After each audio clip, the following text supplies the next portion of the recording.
Good evening, everybody. Happy Wednesday. It is a wonderful Wednesday. Hello, Auntie Diva. How you doing? How you doing? Good. Doing well, doing well. I can't wait to get into this show, but I'm doing well. Oh my gosh. Speechless is all I can say, okay? Yeah. You know, Peacock, if I could stand up and you people still see me, I would, but Peacock, No, they did okay. They did okay. they provided me with some information that I didn't know. And before we Okay. get too far into it, let me just say I have never been a big fan of Diddy. I don't know a lot about him, so this documentary really introduced a lot to me. I know Okay. they've done documentaries on him in the past and things like that, but like I said, because I'm not a fan, because I'm not somebody that I've always kind of felt that he was just not the best of people, People. and so and I've just never really paid much attention to him. I've always shied away from him. But yeah, this documentary, it opened my eyes to a lot of new things. It gave me an underbelly, if you may, of who he is, from childhood, growing up, about his parents, about his family life. It just taught me so much, and it really, in my personal opinion, has prepared me for this up and coming sentencing, or excuse me, up and coming case that is happening in May. Don't be Um, trying to manifest things. You talking about up and coming sentence. oh, because no, the man gonna be found guilty. And I was talking to one Ooh, of my child. friends last night. It's Uh-huh. no way, Diva, like as a juror in seeing something like this, it's no way that you cannot have an outside opinion and not. It's just not. It's no way, and so it's going to be really hard for the courts to find people who don't know about him, his behavior, or seen anything. That's going to be really, really hard to find. And like I said, realistically, it's hard for you to ignore the facts that are sitting in front of your face, though they may not have anything to do with the current case that he has been, put on trial for or preparing for trial for. So, whew, wow. Do you want my opening remarks? Well, before you give your opening remarks, let's welcome in Okay. the people real quick. We are sorry, everybody. Good evening. Welcome, welcome, welcome. We are over here with Chronicles of the Gray Hair Diva and Royaire's World. We are live on both channels. So please make sure if you're not a subscriber to Chronicles of the Gray Hair Diva, run over to Chronicles of the Gray Hair Diva, hit that subscribe button and the like button on this video. And if you're not a subscriber to Royaire's World, head on over to Royaire's World, hit the subscribe button and the like button on this video. We appreciate each and every one of you for joining us. Let us know that you're down in the comment section. Just give us a wave, say good evening, hey, how you doing, something. Just let us know that you're in the building. We have 67 people here, so we thank you guys for joining us. Shout out to us, honey. Listen, this is our third day of this week now, okay? Yeah, We we said we work. were going to do this, and we He's are a here. working. We working. Okay. Working. Okay. So hit that like button for us, people, because we don't ask for money. We don't ask anything of y'all to do. We just ask that you hit that like button, subscribe, and turn your notification bells on all. That way you see each and every time we post a video with you in mind. But yeah, go ahead and give your opening statements because I definitely want to know what you're thinking, where your mind So, is. so my opening statement is that I am from the Diddy time, right? So Diddy is Mhm. 55, I'm 55. I'm born and raised in New York, in the Bronx, okay?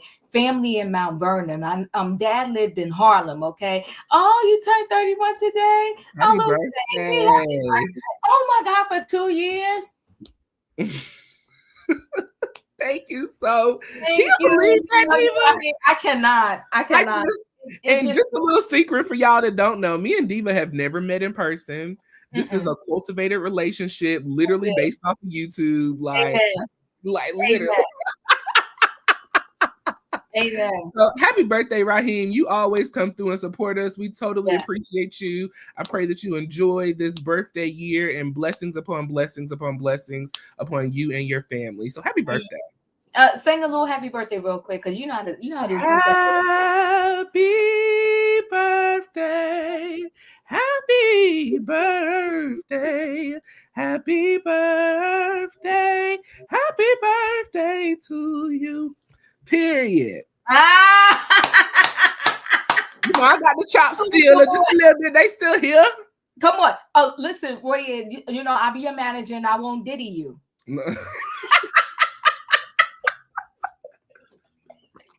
I want my publishings and I want them now.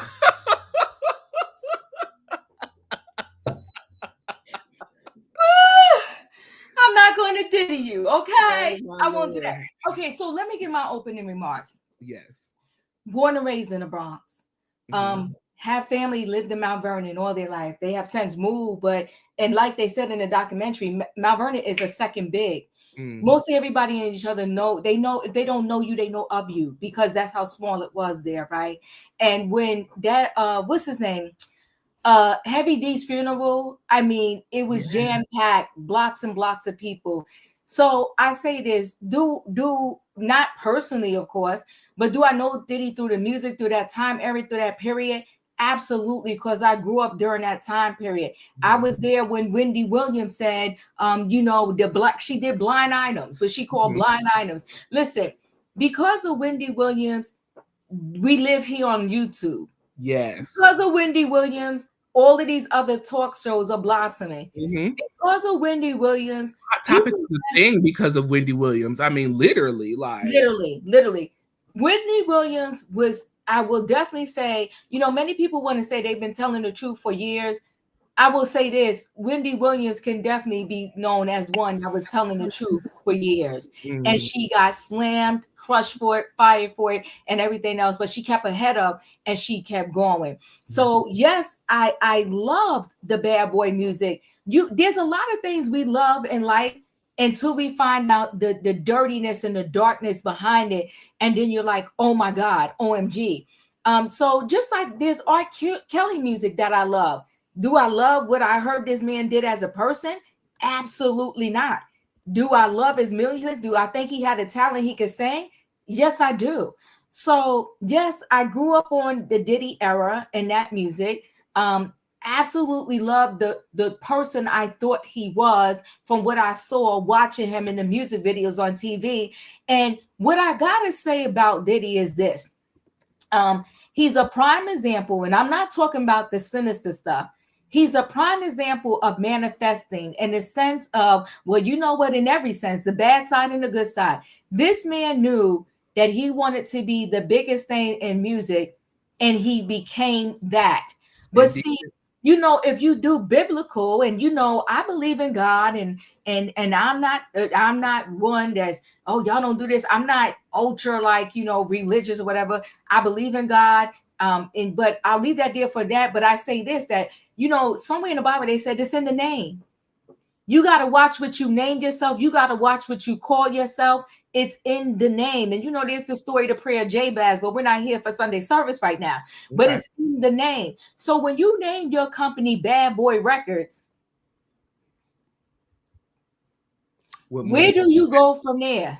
You know what I'm saying? You're manifesting that stuff. You named your thing Bad Boy Records. Puff Daddy, they used to say puff your chest, like you understand what I'm saying? Yeah. So he it's a lot of stuff that unfortunately he manifested the good in his life and the bad. Yeah. And it's a shame because they said it's a fine line between everything. It's a fine line between you being rich and poor. It's a fine line between the high life and ruins. And he tooted the line, and for at least you say a good half of his life, because he's over 50, right? Half a century, he got away with it. And now his past is coming to haunt him. The ghosts from the past are coming to catch up with him. And it's unfortunate because it's not just him. They say the sins of a father. He has 7 children that this unfortunate legacy is going to fall upon. Yeah. And it's very sad. And did he set these children up for success? Like Beyonce, at least you can say, they're setting Blue Ivy up. I think Blue Ivy technically, on paper, because of different things, she's a millionaire. But I believe Diddy kids, I do not know anything for sure, but I believe Diddy kids was just dependent upon his money instead of him writing their name on some of these albums so they could be collecting residuals. DJ Khaled, his kids' names are on his stuff as executive producers and all that. So from babies, they was raking in the cash. You got to be smart and you got to set your kids up. And I think, unfortunately, these kids was not set up for success. But I don't want to get too far. That's my opening. I'll shut up so we could get into this documentary. Yes. Well, Lakeisha says, Royaire, I hate to say it, but I think he's going to go free. Money talks and anything is possible, like our soon-to-be president. And, I have to disagree with this because, and me and my mom had this conversation a couple weeks ago. Diddy went left when he was working with the alcohol, Ciroc, and he was demanding. There you go. And demanding, making all these demands like you're just so in charge. And then when they didn't, that you was going, do what you do. They had to make an example out of you, sir. You cannot, at the end of the day, and we always say it, and I'm not trying to make this a racial thing, but you a black man. You're not going to ever out-Trump the white man. Never. And the moment you think you will, they will put you back in your place and check you and let you know what it really is. Because stranger things have happened, I thought those people in the YSL case were doomed, and now they run in the streets. So I can't call this one just yet. Yeah. I have to wait till the trial starts and see how things are going, but I can't quite call it yet. But the thing I did call was that the government, I don't care what nobody says, they don't have the evidence that everybody thinks they have. Not at all. Not at all. And they did base this whole thing off of Cassie, which is risky because there's just as much evidence that it is of Diddy and his shenanigans. I'm sure there's some stuff with Cassie and her shenanigans. Yeah. So there's a lot of people, though. You know what pisses me off, though? Bro 3103 says the YSL was a state case. Diddy is a federal case. Big difference. Were the YSL crew, were they free from, or did they get bail, or were they held in a cell? They was held.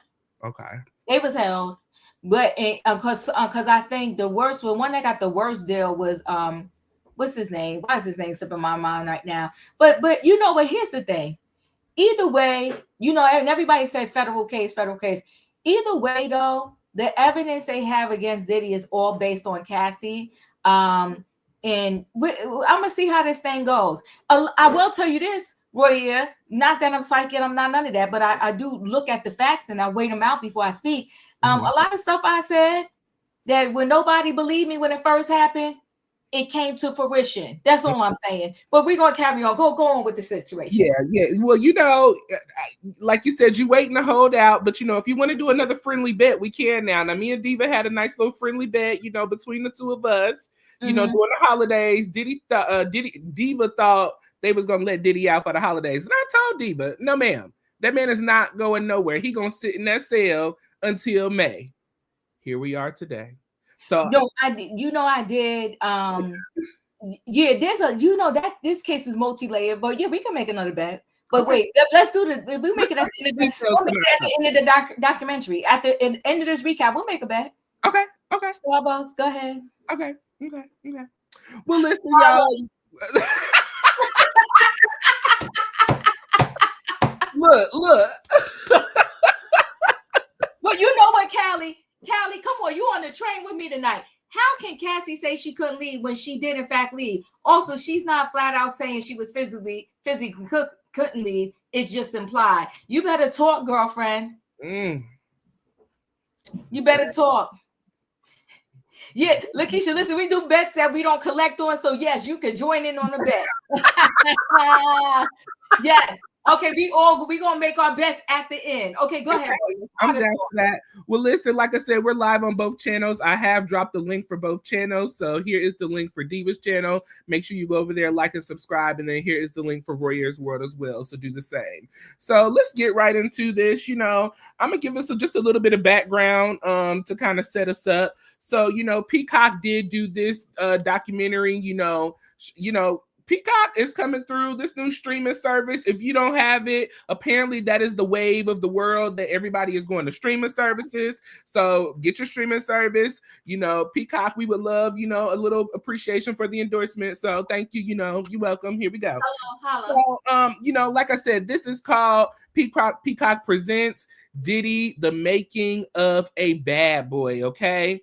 Now, just kind of setting this up, there are multiple people in this documentary. We're not going to recap everything that happened. We're going to pick out bits and pieces of things that happened, and we're going to encourage you guys to go watch it for yourself, and then leave down in the comment section, what you got from it, what your thoughts are, and what you did and did not know. So just kind of a setup. Diddy is AKA Mr. Sean John Combs, okay? He was born in Mount Vernon. He was born to the parents of Melvin Earl Combs and Janice Combs, okay? Now, Melvin, his father, passed away when he was the age of 3. Melvin, retired from the Army. He got into some dealings in the streets. And so, unfortunately, before you continue, when I was growing up in New York, they called it street pharmacists. Street pharmacists.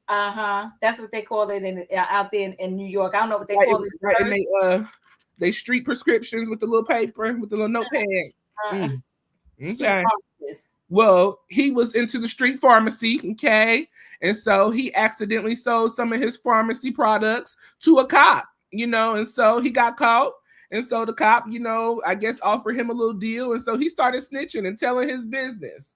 Well, he got caught.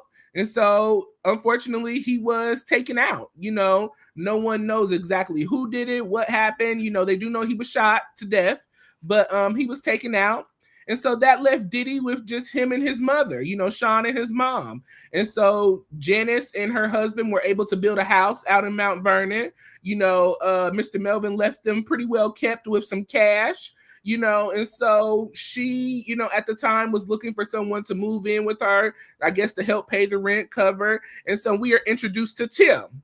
Now, Tim and his childhood best friend, which he grew up with. They were raised in the house together. Tim moved in when Diddy was about 4 or 5 at this time, okay? Now, Tim says when he first met Diddy, Diddy was body-wise a 4-year-old, but presenting-wise as a 30-year-old man, okay? He had jewelry. He had the laid down slacks, the hat cocked to the side. He was doing his pimp thug thizzle thing, okay? And, that's how he was first introduced to Diddy.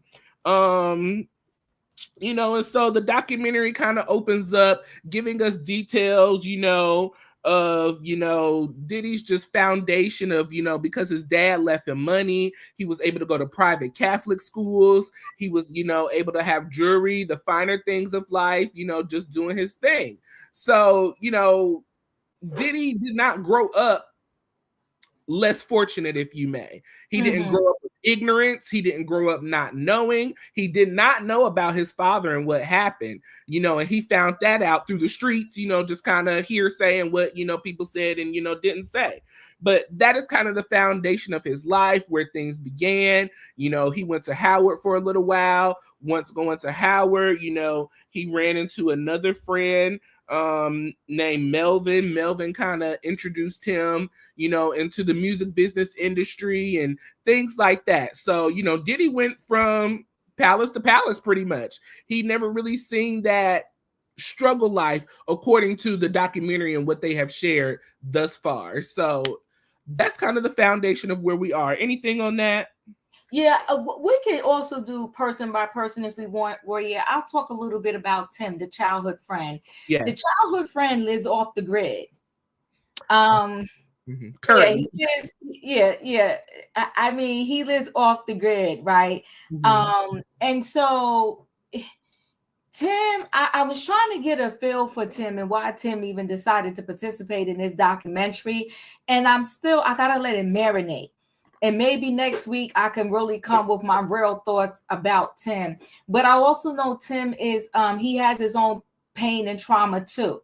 Because Tim talks about his son, who's named after him, who had died of an overdose fentanyl.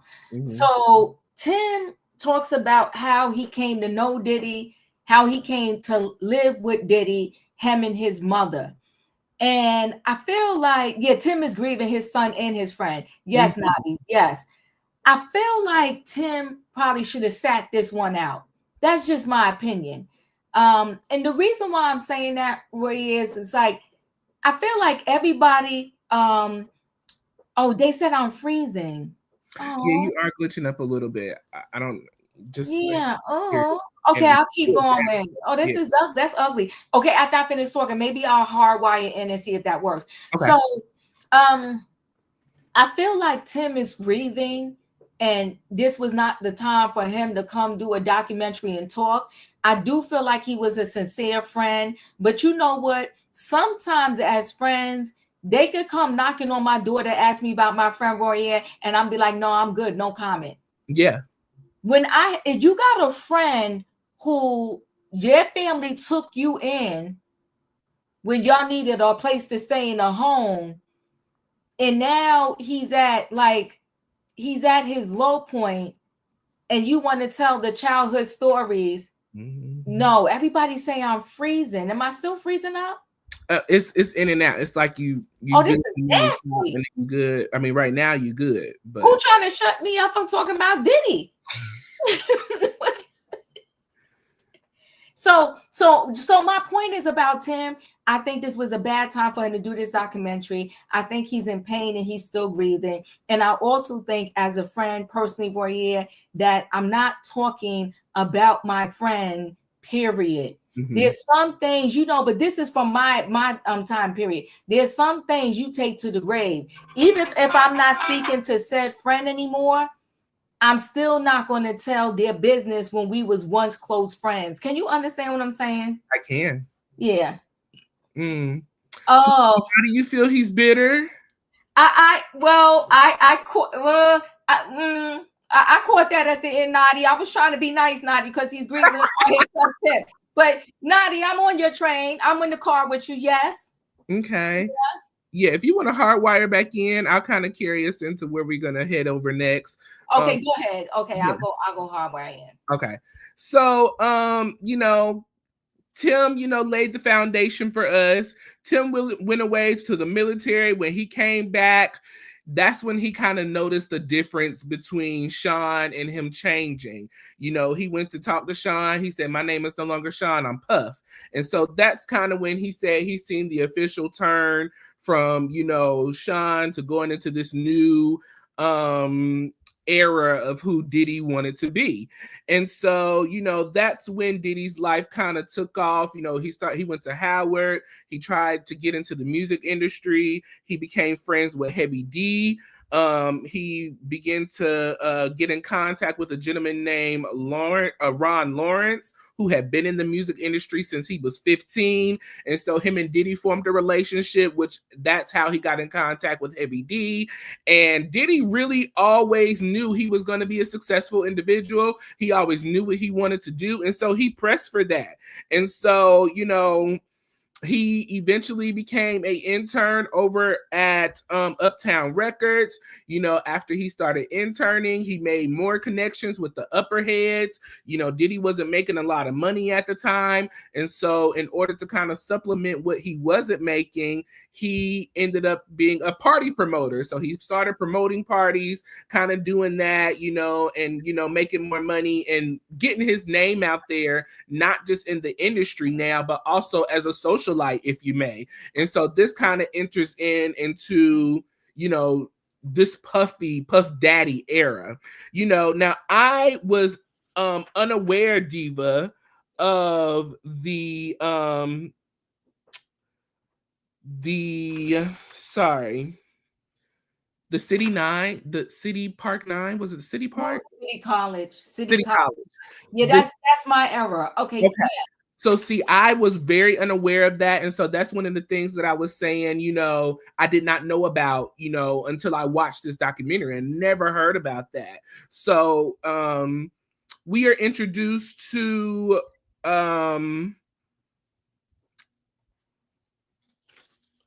sorry, everyone, I'm just gathering my stuff. Jason and Sonny. Jason and Sunny both had siblings that were at this city college event that was thrown. This was a basketball celebrity game. You know, celebrities come out, perform, they watch basketball, do all of that. Okay. And so unfortunately, you know, some say tickets were oversold, some say tickets were not oversold. But what ended up happening was, you know, people wanted to get into this event. They were overbooked. People pushed their way into this event. And so 9 people end up losing their lives, you know, because of this party that was promoted by Heavy D and Diddy. And so, you know, the courts, you know, ended up splitting that, a 50-50 responsibility for both of them. Both of them ended up having to fork out money for that.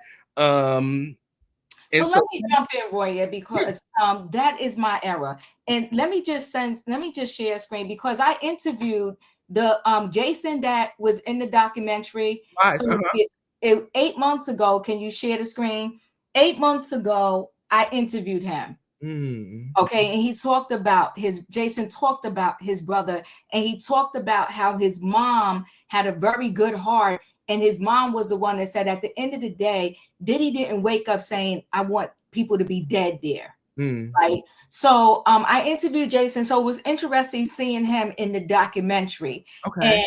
And him drop saying in the chat so that people can go back and watch that. So drop that link when you got time. Okay. I got to figure out how to do it. I'll drop the link. Share. Okay.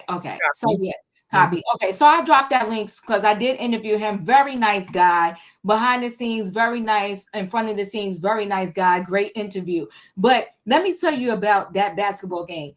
Everybody who was anybody who lived in the city wanted to be there and go. You're talking Heavy D and the boys. Big deal. Puffy, even though he was just coming up. Big deal.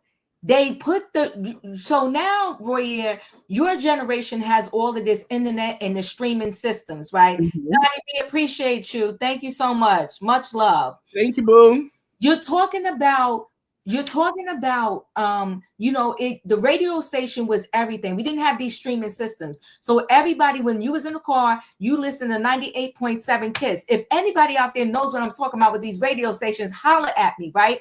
So this thing was on the radio day after day after day that this big thing was going to happen at, come on now, Nani, that was our social media.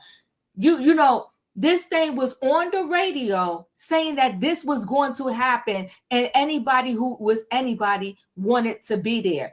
And so people, come on now, H. Fisher, people went there in the droves. See, I just happen to never be a party girl. Right. So when my friends, I'd be like, nah, y'all could go and y'all tell me about it. You understand what I'm trying to say? I was just never that girl. I was just never one to go party like that. But when I tell you everybody who was anybody wanted to be there, they wanted to be there. Right. So that thing, it was, whether it's not so much of it being oversold. So see, everybody plays with words. It's not so much of it being oversold. It was over promoted to the point as where you had a ticket or not, because it's a college. You went there. So it wasn't like it was Madison Square Garden where you may be on the outside of the venue, but you ain't getting nowhere in if you don't got your ticket to get in said event. You understand? This was a college. It was an open college where you can just go there and you could be in the stairwell, you could be around, you could be near and didn't have a ticket, especially if they didn't have security, which they did not have enough security, like blocking where the entrance was, so forth and so on. So it was over promoted. Okay, don't know how many tickets they physically sold, but I know for a fact it definitely was over promoted. And when you over promoting something that has 2,700 seats, and you talking, let me tell you, just in case nobody don't know, when it comes to the Black community, when it's something that's hyped up and heard about, everybody tells everybody, and everybody's about to meet. Come on. We all about to be showing up. We all about to be there.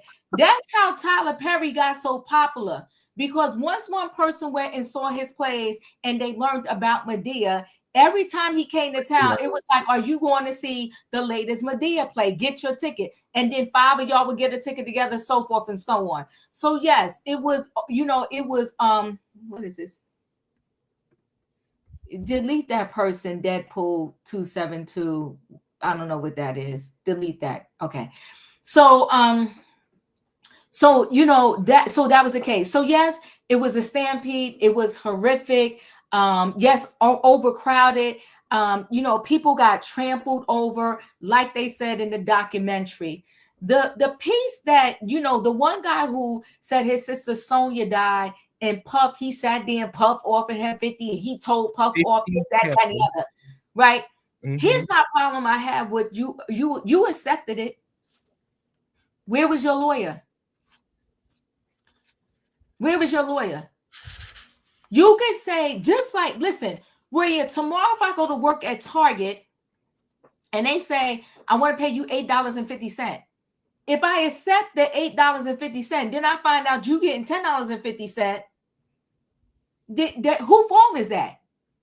It's mine. I accepted the $8.50 when they offered me $8.50. So Jason saying they got $40,000. This guy saying he got $50,000, and the man was worth millions at the time. You should have had a lawyer. Y'all shouldn't have been negotiating yourself, because what? And you think, Royaire, I'm gonna say I'm gonna give you $2 million or $5 million?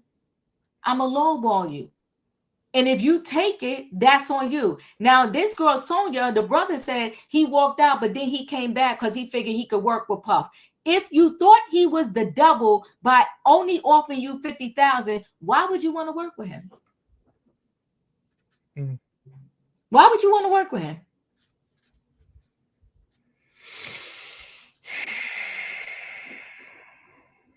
Well, we are introduced to Gene.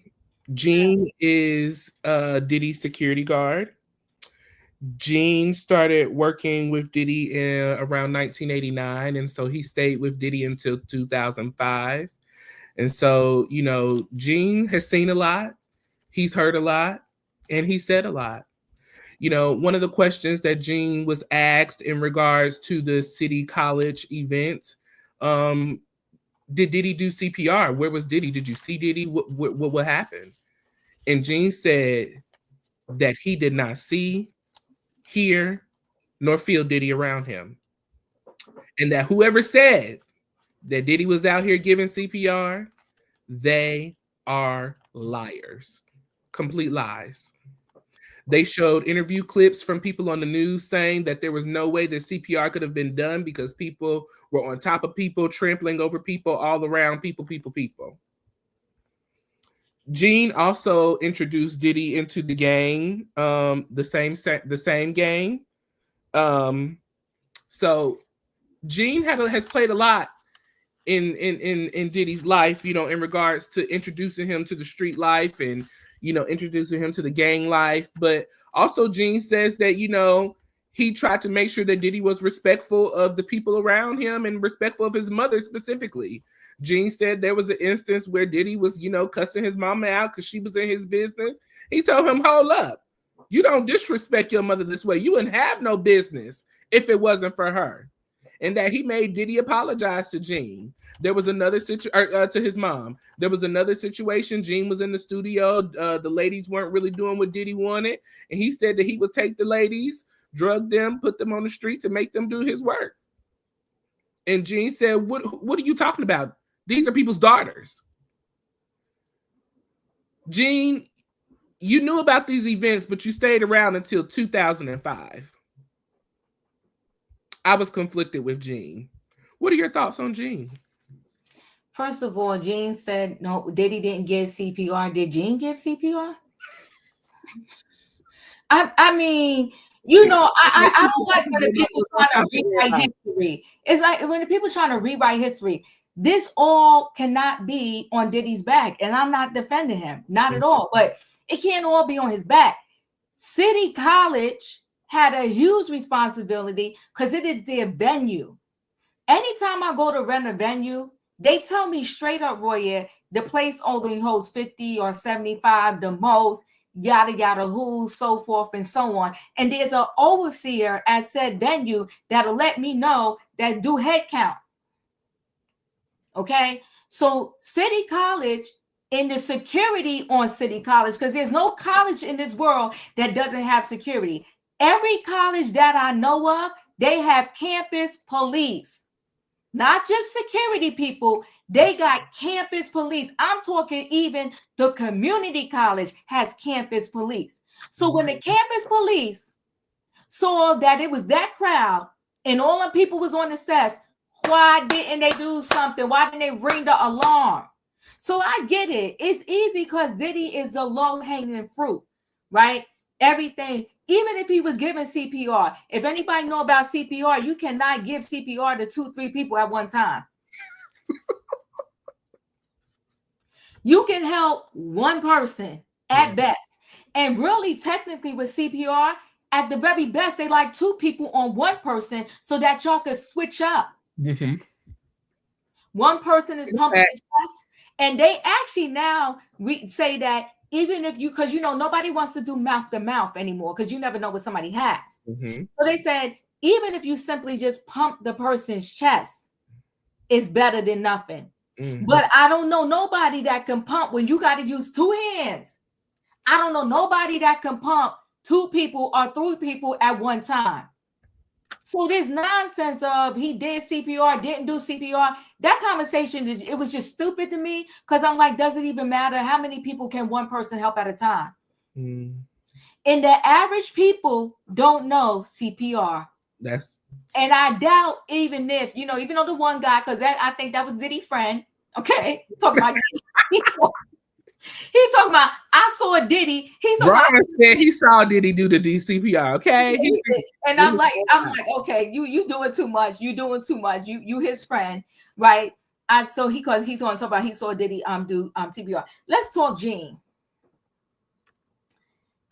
Gene, and this I got from this article I read.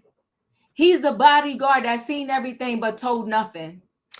Whew. Can you catch that? So he want to talk about when he tried, I told him go apologize to your mother. But then later on in the story, you told us his mother was disrespecting you, and you told her off, and then you walked out.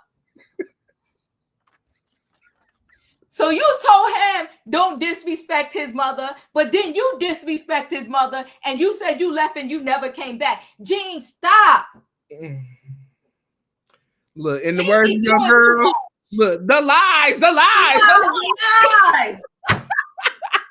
Gene be doing too much.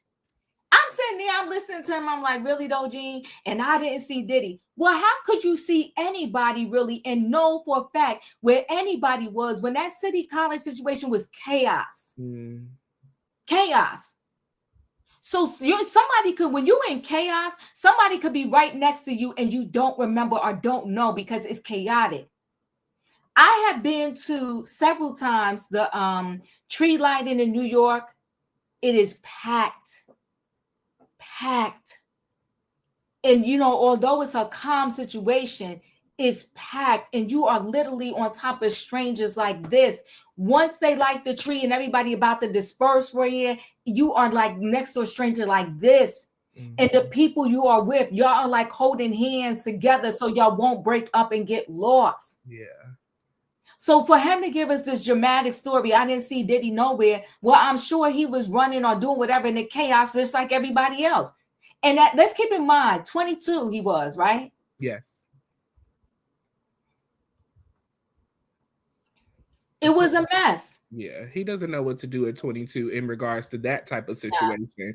He just out here trying to make his money, go a party, and have some fun and entertain the community and make a name for himself. So, they really built, the story off of Diddy's fame from that event.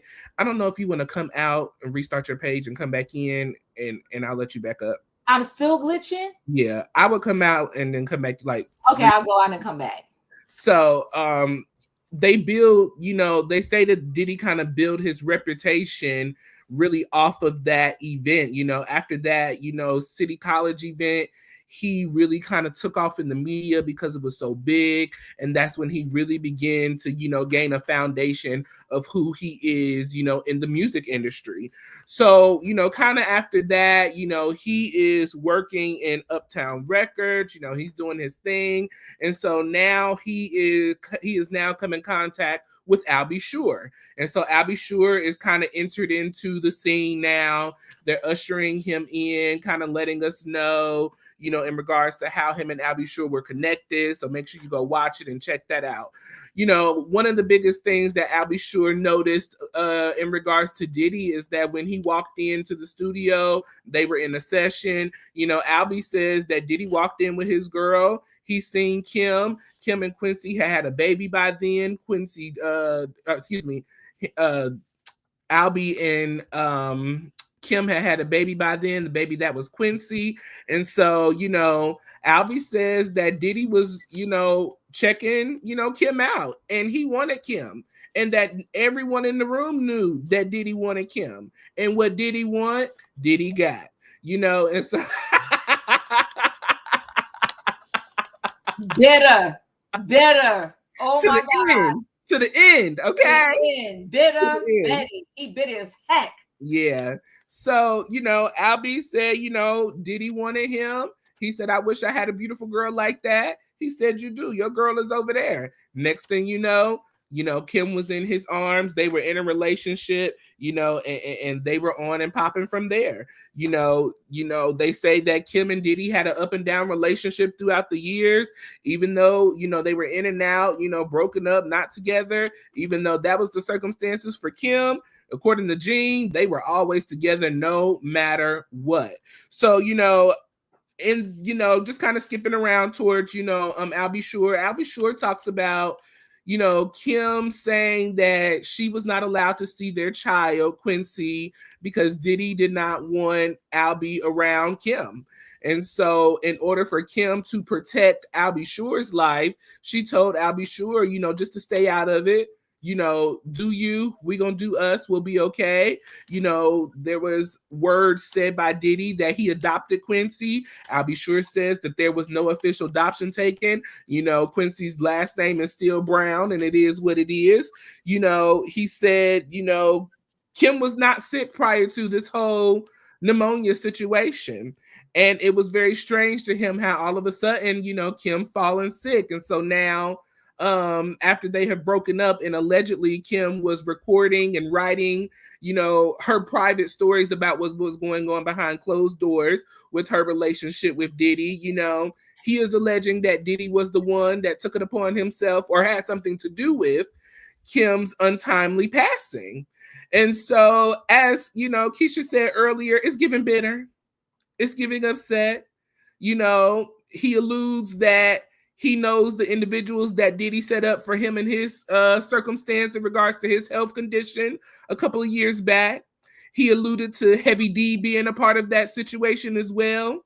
Al B. Sure had a lot to say, a whole lot to say.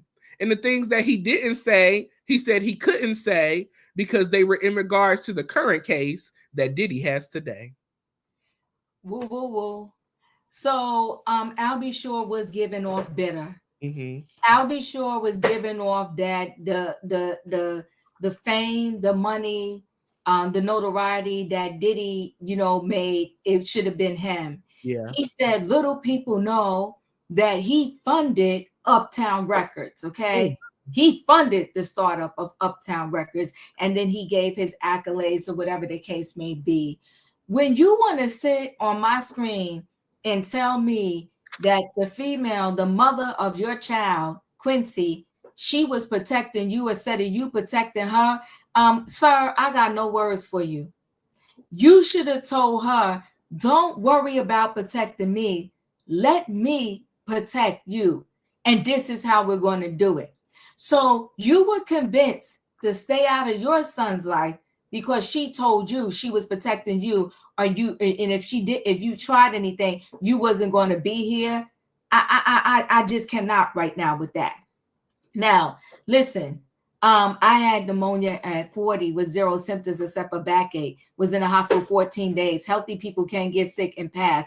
I hate when people keep saying she was healthy and not possible to pass. Exactly, Saz K. Let me tell you this. Let me tell you something was said in the hospital. Everybody's well till they're not. Everybody's well till they're not. That's true.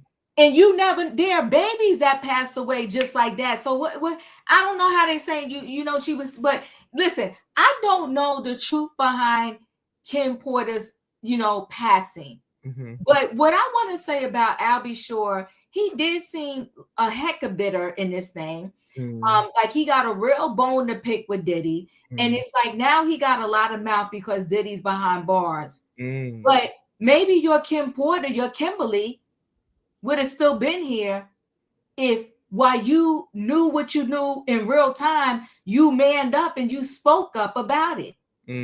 So now you want to tell us that all these people, they on the list. First you was in a coma and half alive, okay, because he said he almost died.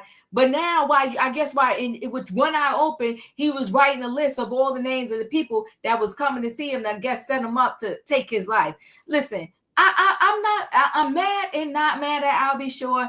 Listen, what the problem is, sir, if you wanted to be, you said the machine and the publicist was putting these stories about you and not really being a father to Quincy all this time. Just like you on your social media now, you could have put on your social media then, Quincy, I love you. Quincy, I want to see you. Quincy this, Quincy that, so forth and so on. You could have did it. And there was rumors out there that Diddy adopted Quincy for a long time. You could have been told the people, but his last name is Brown. How did he get adopted? So now you sitting up there loud and proud with this slow draw of talking and oops, did I say that? Should I have said allegedly? It's all a joke in the game to you. But this is a serious situation because you're still talking about the mother to your son, Quincy, and Quincy is caught in the middle because his siblings, their daddy is Diddy.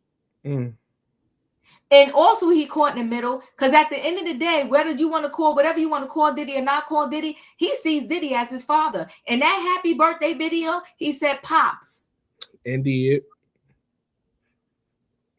And so, they on the list. If this list is that serious and you really was trying to unalive, did they come and speak to these people yet?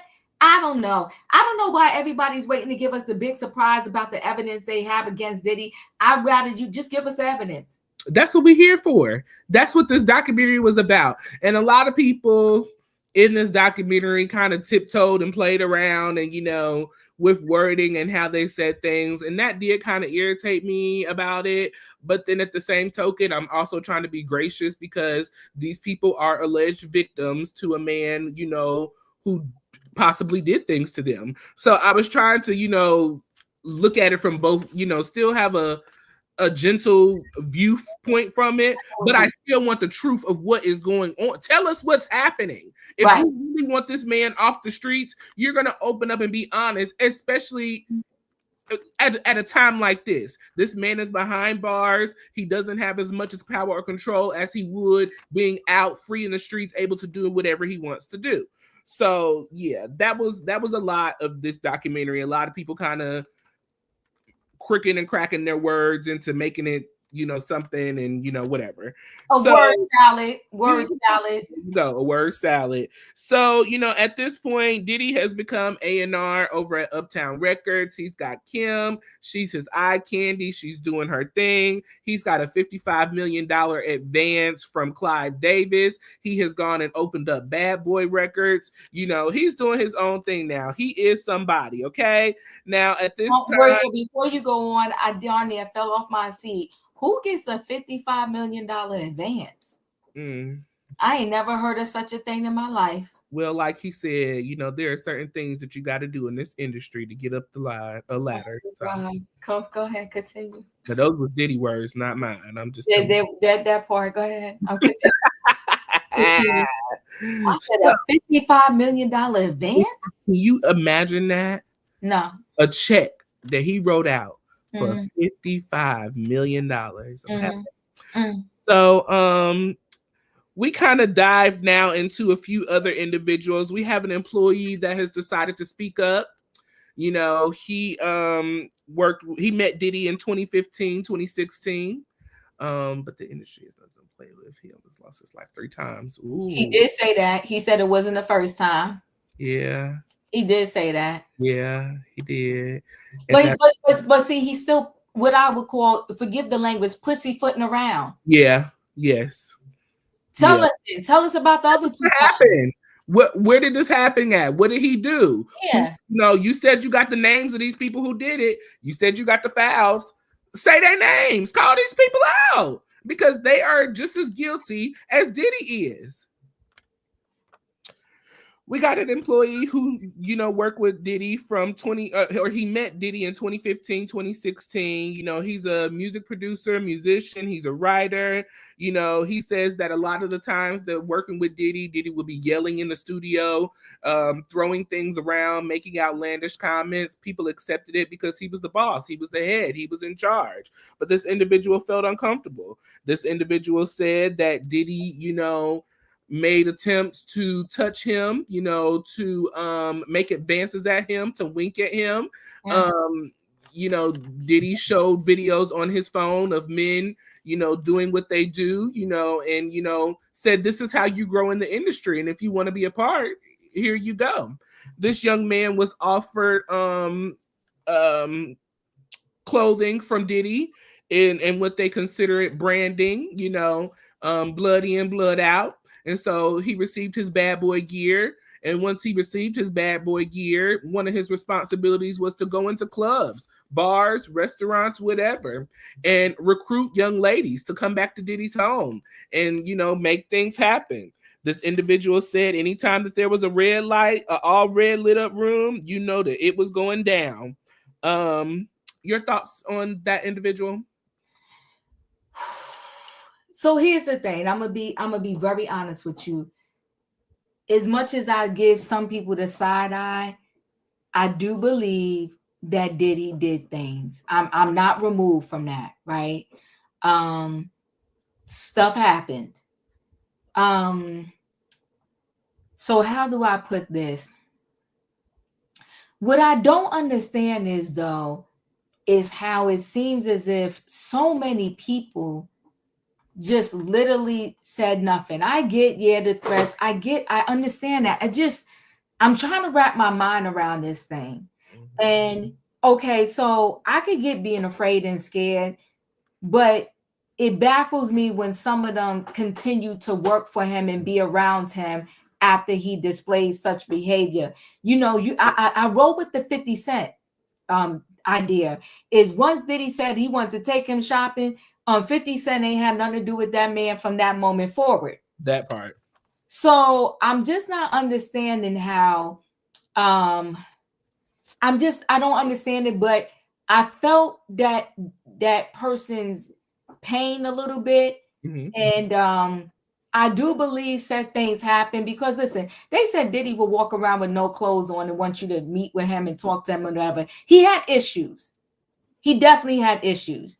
But my thing is, why would you stay and continue to work for him? I don't need money that bad. Mm-hmm. And that's why I appreciate everybody over here. Be good with what you have. If zero is what you have, be good with zero before you lose your integrity and everything else just to get $1. So yeah. Well, yeah, a lot of people have alluded to that being allegedly Little Rod. That was a part of that documentary. That was the first thing that I thought of when I first heard the voice, when I started hearing the stories, what he does and all of that stuff. So yes, I would agree with you guys in that comment. So let me say this about Little Rod, because I read his case. Mm-hmm. Little Rod claims he, grew up in the gospel industry and he had this and he did that and all this and all that, right? Anybody that goes anywhere, whether it's Target, Walmart, whatever, the supermarket, and work a whole year and don't get paid, use a whole fool. Dummy. Use a whole fool. And then you got somebody groping you, touching you, this and that, and you not getting paid. I'm not doing all that. And little Rodney was a grown man at the time. I could see if like you young, because they sometimes when you're young and things happen to you, it's very scary. You don't know exactly what's going on. You got to process it.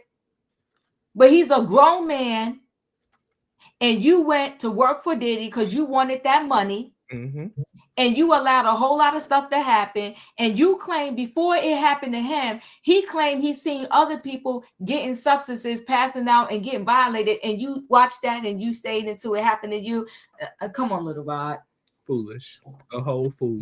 Mm-hmm. A whole fool.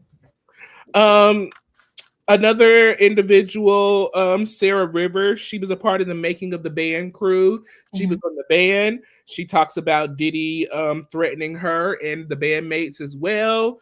You know, she also shares that there was a moment that, you know, Diddy, you know, when him and her were alone by themselves, Diddy touched her inappropriately. It made her feel very uncomfortable. She felt threatened. She felt overpowered. She wasn't sure what to do. And that happened over 20 years ago. This was her first time in this documentary opening up about that. She also said that she really knew that something was off when Diddy, on the making of the band, made them walk 8 hours from Harlem to Brooklyn to go get him a slice of cheesecake. But she did it because she wanted to be a part of the band. She wanted to be in this industry. And so she did it. And I think that's the bigger question for me, Diva. Where do we draw the line for ourselves? Where does the integrity for us kick in as individuals? What is too far for you? And I think people allowed an individual to overshadow their integrity and what is too far for them. Right. Well, people in the name of I want a career, I want to be famous. You know what? I think everybody wants to be close or adjacent to someone who's making it, the star. You know, even at regular jobs, like people, there's some people that will kiss up to the manager, right? You know, so this happens on the lowest level. So you got these people that it's Diddy. And Diddy was in the end, right? Mm-hmm. So it was like, I want to be next to Diddy, around Diddy, whatever. And he could talk to you like crap and you would do it.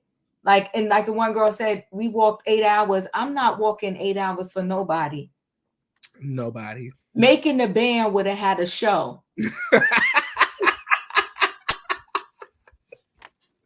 You was gonna turn that camera right here.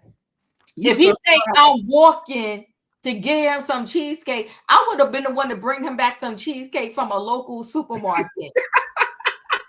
And be like, here's your cheesecake, nigga. Okay, boom. You stupid. I'm not doing all of that. I'm not doing all that. You know, I have my limits. Mm-hmm. And even at regular jobs, Royaire, there's stuff that I was like, all right, I'm gonna take the hit on that. I'm gonna take that hit because I need my job or whatever, right? But listen, we all get used. Let's be clear.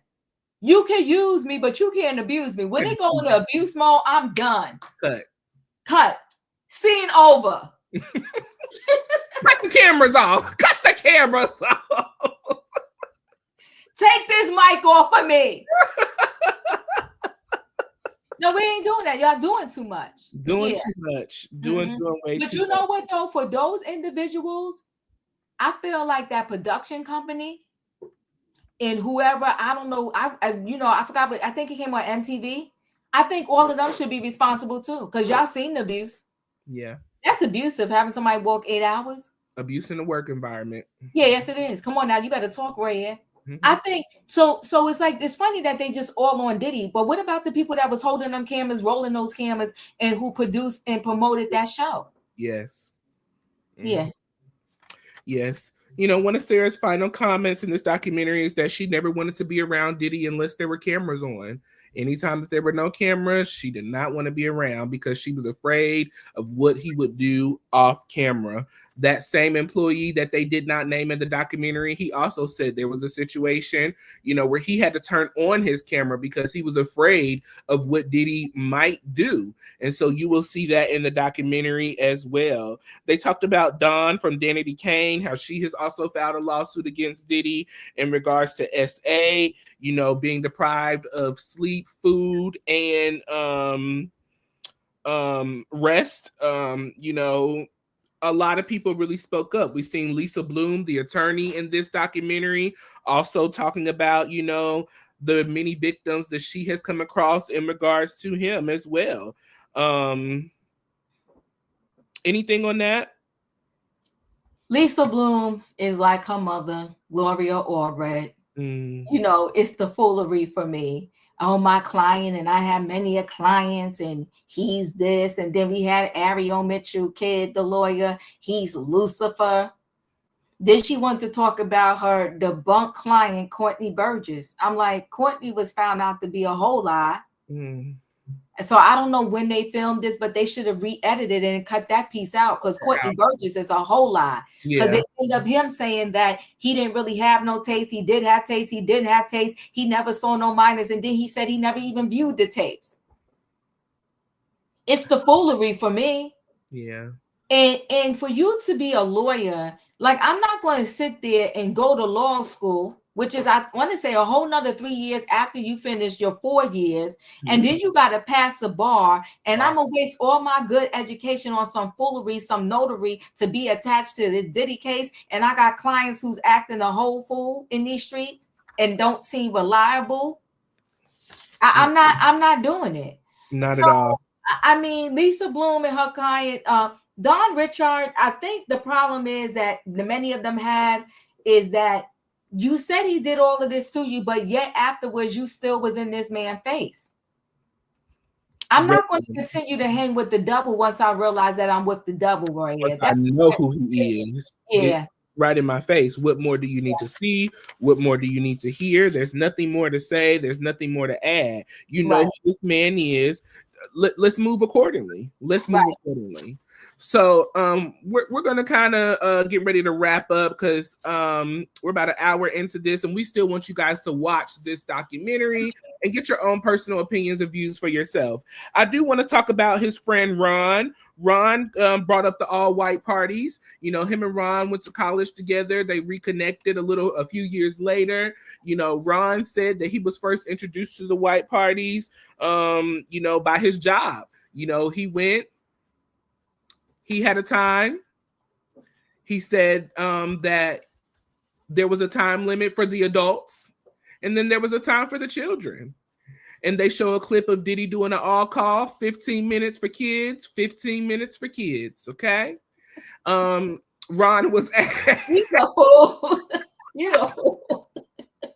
He said 15 minutes and the kids got to go. He's a responsible parent. His kids are downstairs in the basement. They clear, okay? So Ron was asked by the producers if there were, engagements of sexual intercourse at this party. He said it was a regular after party. This is what they do, okay? He was asked, were there drugs involved in this party? He said, well, I didn't see a lot of drugs. I just, I was just there. Maybe they was in another portion or another section of the party, but I didn't see a lot of them. And, here we go with people playing with the words again, just talking out the side of their neck. Now, Jim got up on the screen and said, hell yeah, there was drugs there, okay? It's a party. This is what we do. Now, I do want to jump back to Tim for a second. Tim, ran back to the childhood of Diddy and himself. And, Tim shared with us that it was not uncommon for, parties to be happening every weekend at the house. That Miss Janice, she was a house mother, and she invited the people over to have a time. He said that they were around drugs and drinking and a good time. He said it was not unusual for you to walk into a bedroom and see whatever your eyes seen. It just wasn't. So this was not uncommon to Diddy. It was introduced to them at a young age, and that's what they do.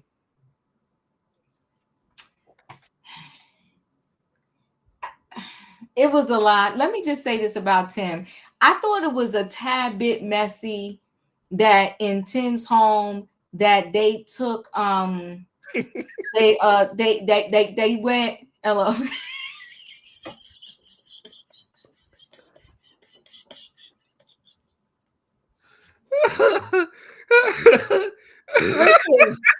Listen, last call. Get your kids out of here before they see something they ain't supposed to see. Listen, he was more responsible than his alleged mother did, because Tim said as kids they just walked in the room and saw people butt naked doing stuff. So at least he was trying to correct that wrong. With the blueprint of these parties, he said the kids at 15, get your kids, find your kids. Find your kids and get them all to the babysitter downstairs, because we're about to really get this in. Listen, so let me say this about Tim. I thought it was messy because, they keep saying that Diddy, there was these tunnels and all of that, Royaire. I thought it was messy how Tim had this secret room that looked like he was about to go in a tunnel. When he opened the door, like he went in the bathroom, then he opened this other door and he showed all his awards from back in the day. And yes, what Nadi said is, Tim was upset that when he was sending those Pop-Tarts and Diddy didn't respond to him.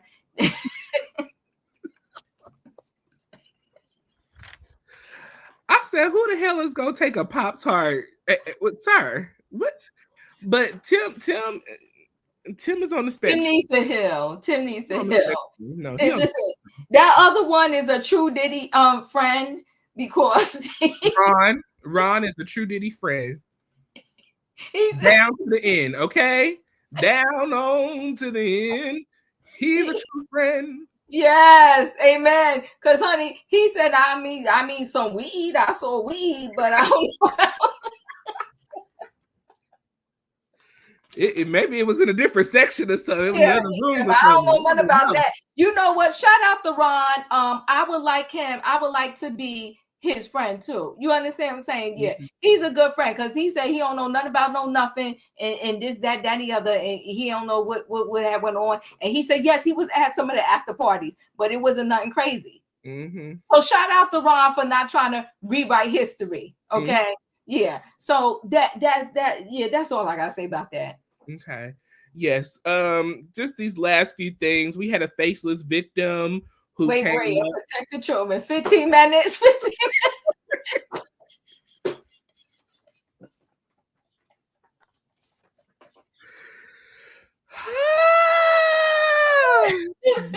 Go away from me with this Apollo. You can't say he didn't love the kids. He said 15 minutes. He had a mic making an announcement. Get your kids. We gonna pray. We gonna pray. So, just kind of wrapping up, closing out. We had a faceless victim who talked about Diddy and her experience. That was a whole situation. So you do want to go check that out.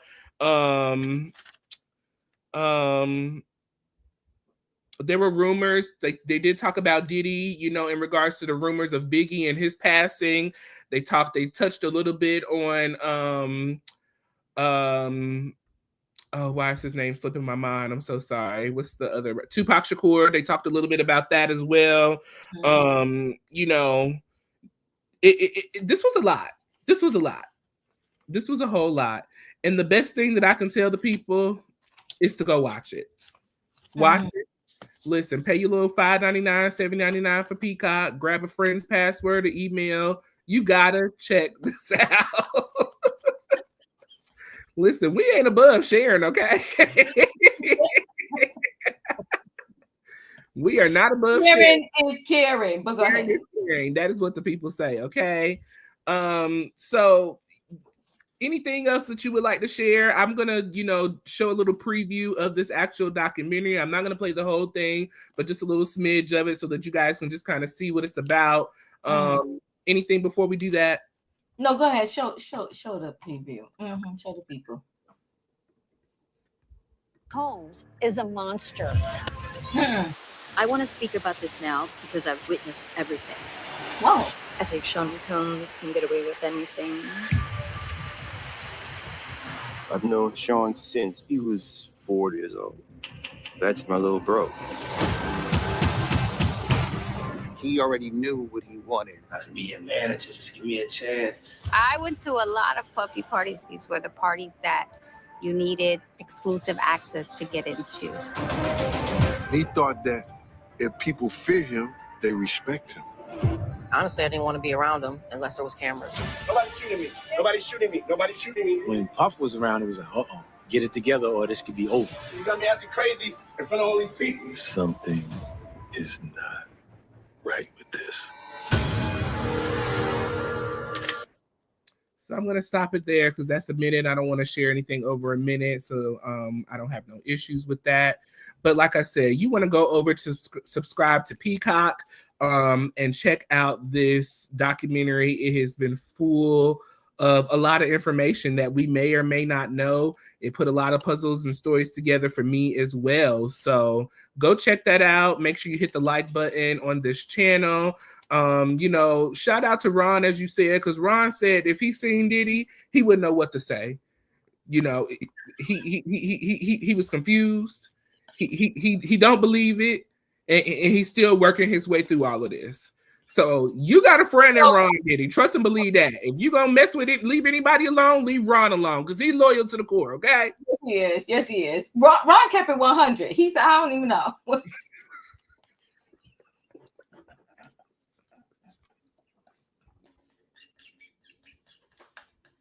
Oh, shout out to Ron. Shout out to Ron. That's a loyal friend, right? If you want a loyal friend, call on Ron. Call on Ron. We gotta look him up on Instagram because he's 100 with it. He said, I ain't see no pills. I ain't see all that. No. So a little bit of weed, but I ain't see all that. Oh, shout out to Ron, honey. That's a friend. He gonna go to the grave with it, okay? That's what friends are for. They said in good times, in bad times, I'll be on your side forevermore. Come on now, boy. That's what Ron is. He's a friend, honey. You got a friend in me.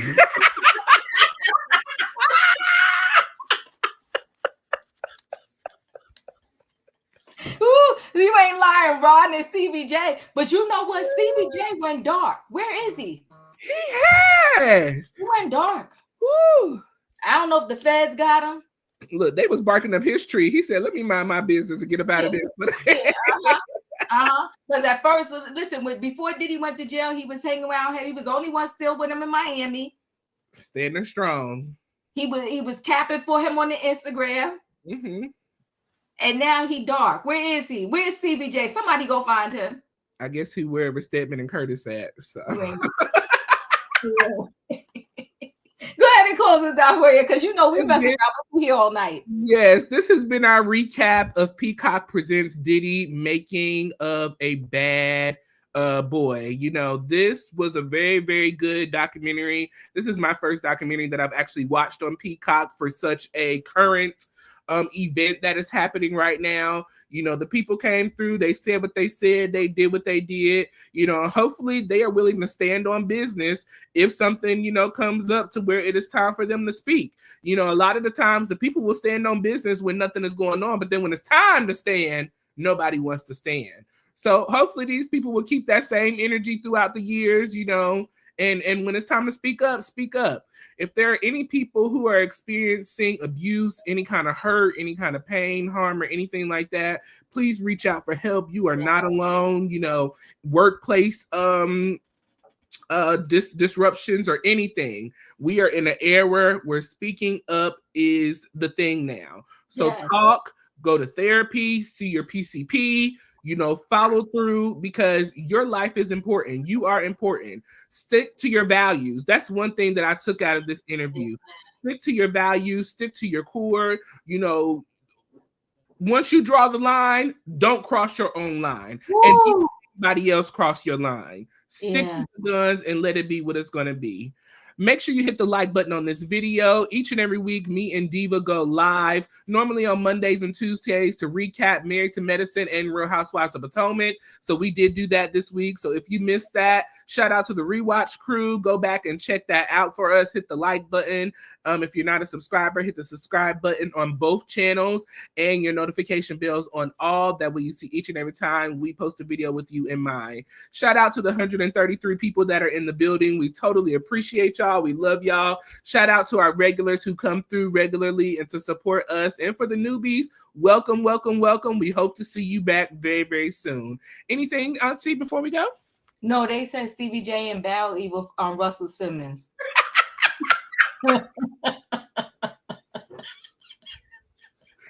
Not doing yoga with the legs crossed.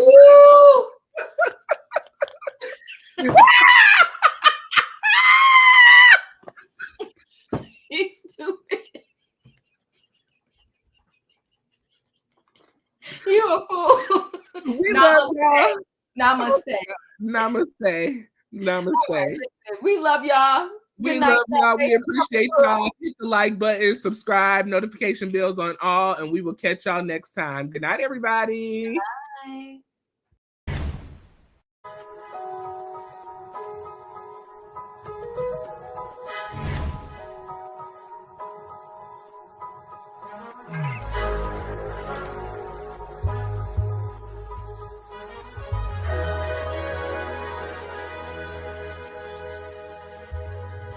Royale's World. All right, Buddha.